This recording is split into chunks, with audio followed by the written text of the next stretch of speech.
So the second one, guys, is Unilever.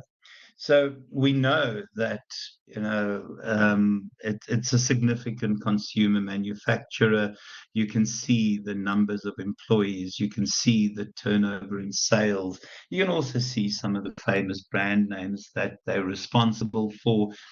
What is also interesting is they also are massively diversified. And the truth is, this is a serious company in terms of its footprint. Okay.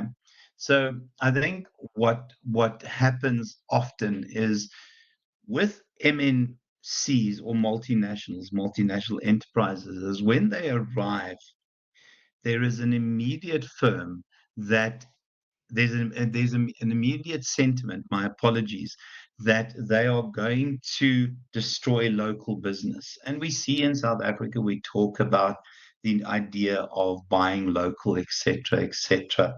So the real challenge is that you have to somehow convince merchants the ability to sell their items, to get it at a good price, so they also are able to hold the stock on the shelves. And more importantly, it's often about making it worth the local merchants while. And we see that the need to work with local businesses is really essential, guys. So in terms of the strategic orientation for Unilever, as a global business, if we look at the second set of slides.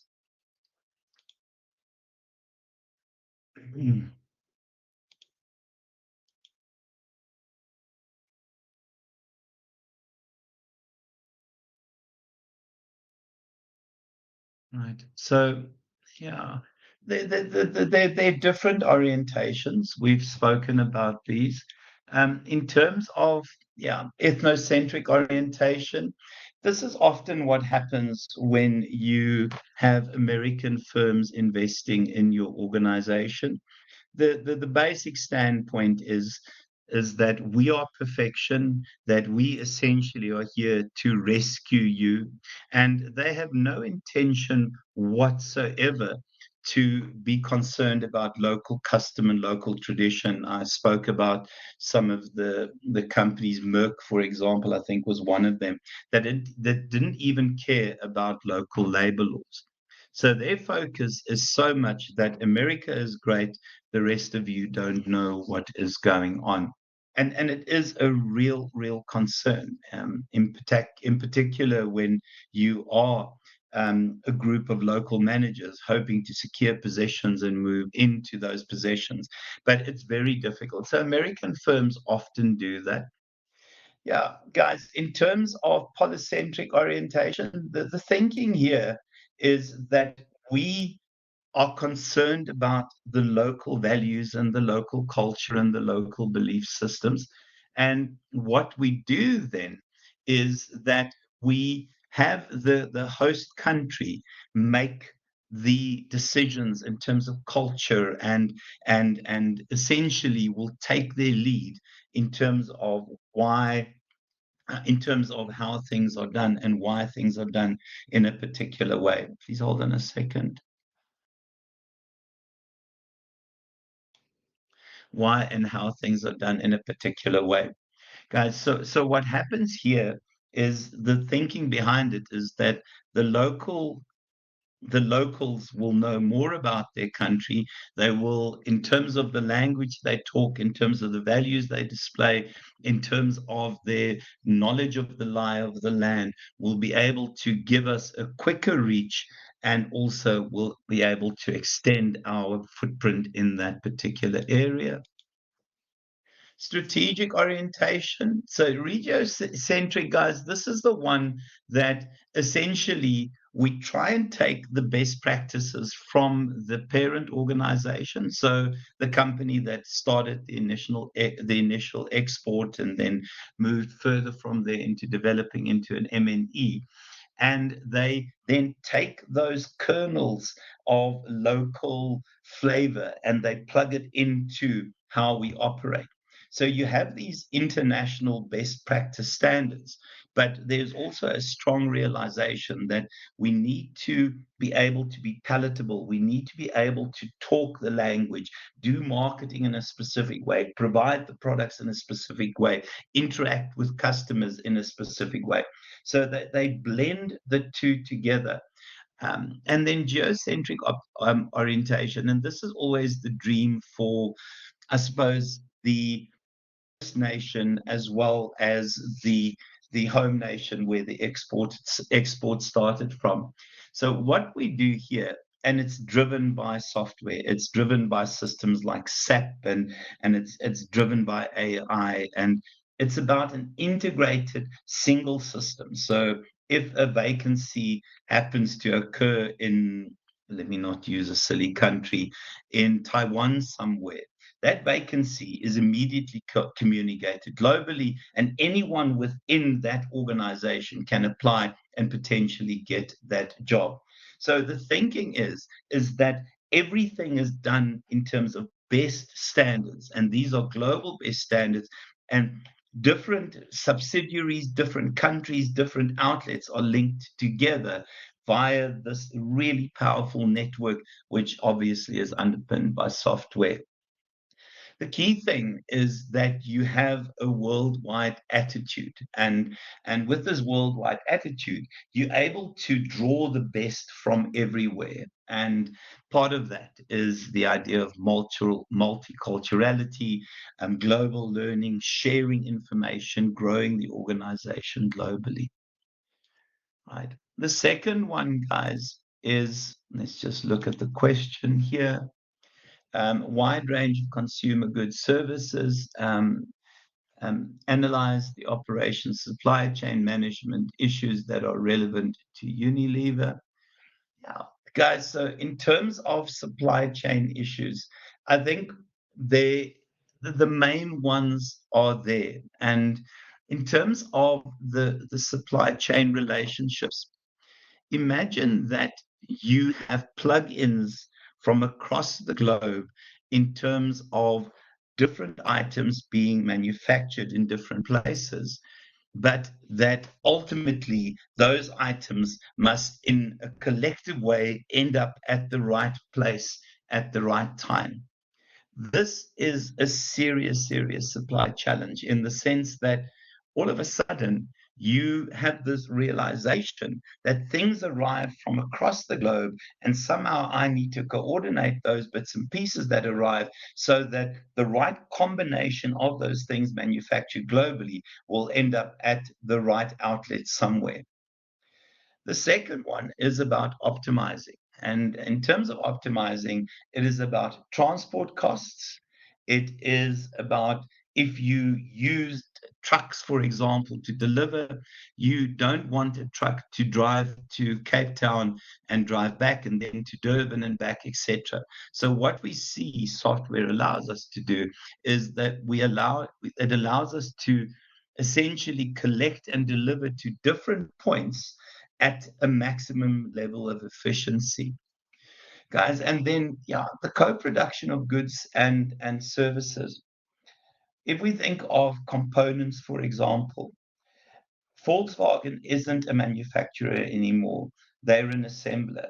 And the way that it works is that they assemble items at a central point. They Lego block together different components that are literally manufactured from China to Germany to Australia to South Africa and some of the other Eastern countries.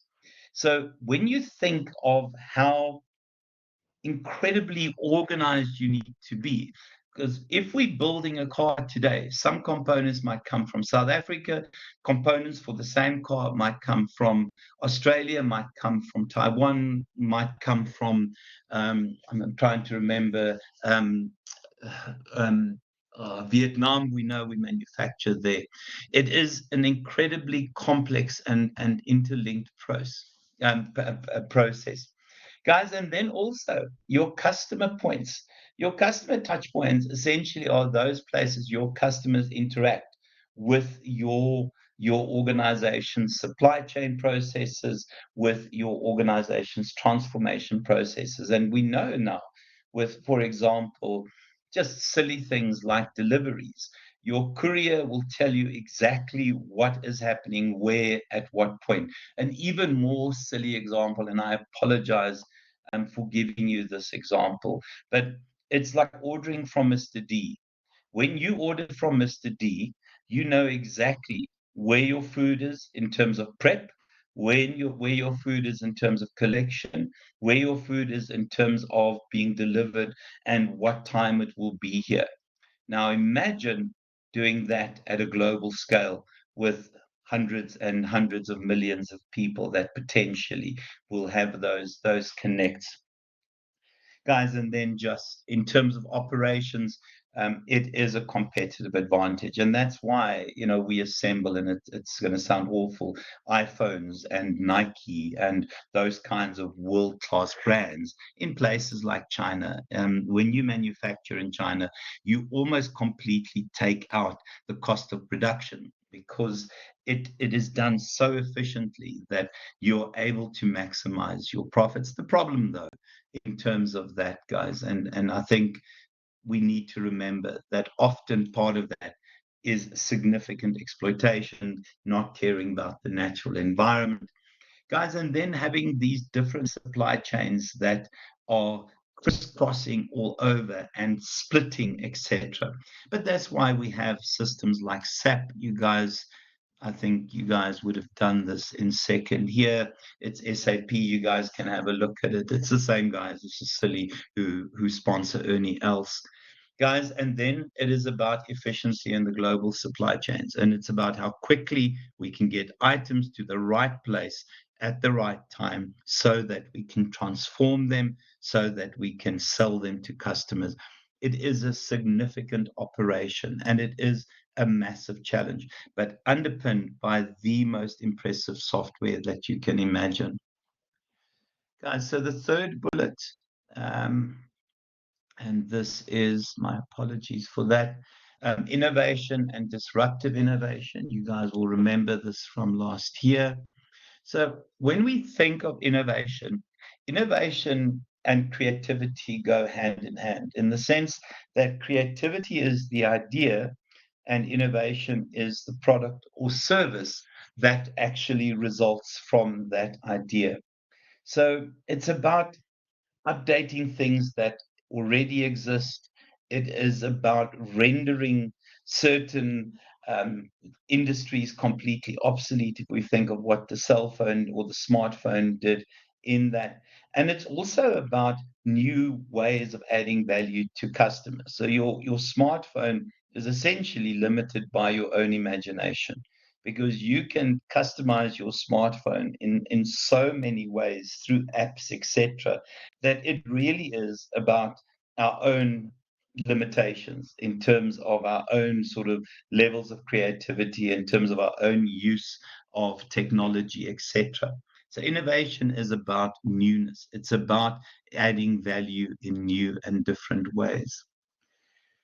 Disruptive innovation takes it a step further, guys. Disruptive innovation often, and I'm now talking to the marketers here, disruptive innovation are often the things designed for those very early adopters. And my apologies, I'm not a marketer, but it's for the very early adopters. Now, what happens with disruptive innovation is that it completely kills off industries that had previously existed. So the moment Google happened, no one was buying encyclopedias. The moment Netflix happened, no one was renting DVDs or VHSs. The moment Google Maps happened, the whole industry around manufacturing TomToms and those kinds of things disappeared immediately. And the key thing, though, is for most organizations, there is a way of doing business. They have traditions in terms of the way they do business, in terms of the products they sell, and they get locked into a pattern of events. So often what happens is that these disruptive innovations come from organizations that are less formally organized.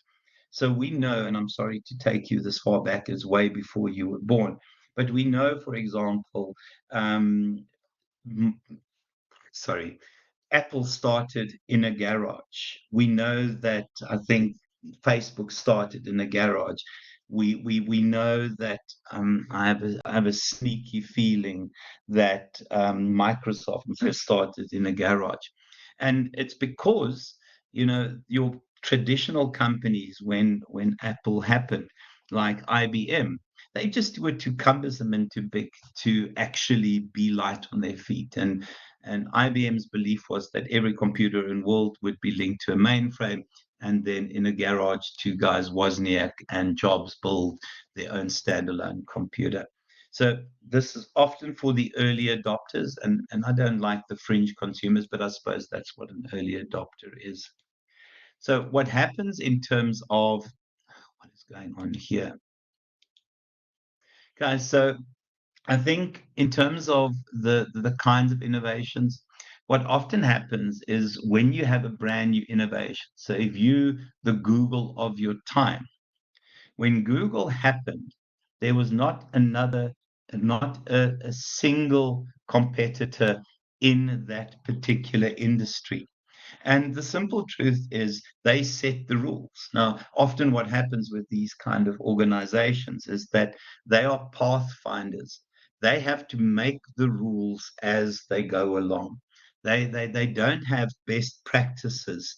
Um, Sorry, it's yeah, they don't have best practices to follow. The good thing about it is when you get there first, you become the Google of the industry. People don't Bing things, they Google things. And I don't know Dogpile, I know other search engines that people use.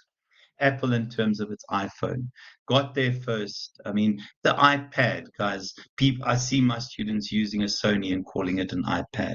So you almost become the thing that allows you to name the item in that industry. So I see people Googling using Bing, for example.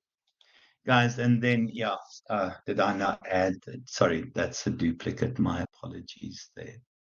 So for for a company like Unilever, Unilever's biggest challenge is that they are an older, more staid organization with systems and practices and procedures in place.